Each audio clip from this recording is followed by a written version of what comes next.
Hakika dan uwa, idan har kana amfani da waya ko kwamfuta kuma baka samun kuɗi da su a wannan zamanin, to fa an barka a baya. Me kake jira?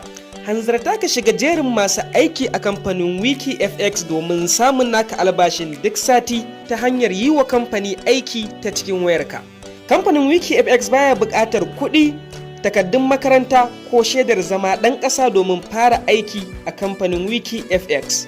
Da kamfanin Wiki FX za ka iya samun akalla naira 10,000, 15,000 zuwa sama duk sati, yanayin aikin da kai ta wayarka, yanayin kuɗin da za ka samu. Wiki FX kamfani ne da yake mu'amala da masu harkar forex trading ta hanyar basu kariya da fallasa dillalai mazambata, wato ma'ana fake brokers. Idan ka taɓa samun matsala da wani dillali, kai tsaye shigar da ƙarar shi zuwa kamfanin Wiki FX.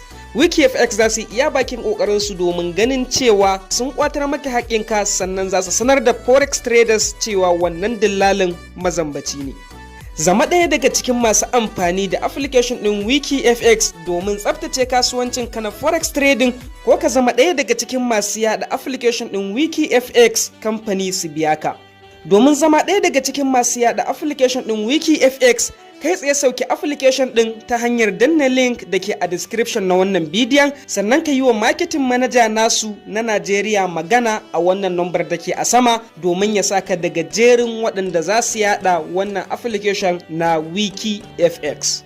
Da aikin yada wannan application ɗin za ka samu aƙalla naira 10,000 zuwa 15,000 zuwa sama a duk sati, kai tsaye a account ɗinka ta cikin wayarka.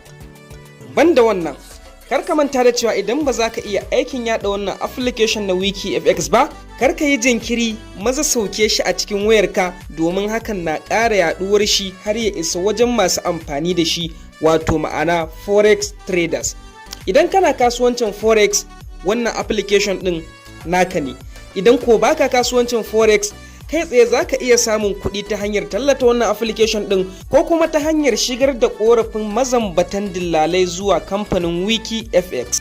Wiki FX za su tabbatar da sahihancin bayanan da ka shigar, sannan za su baka ladan wannan aikin da kai musu.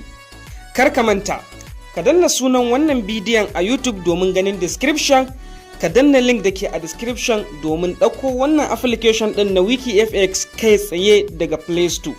Ka yi wa marketing manager na Najeriya magana a wannan number ta sama a WhatsApp domin ya saka a wannan tsarin.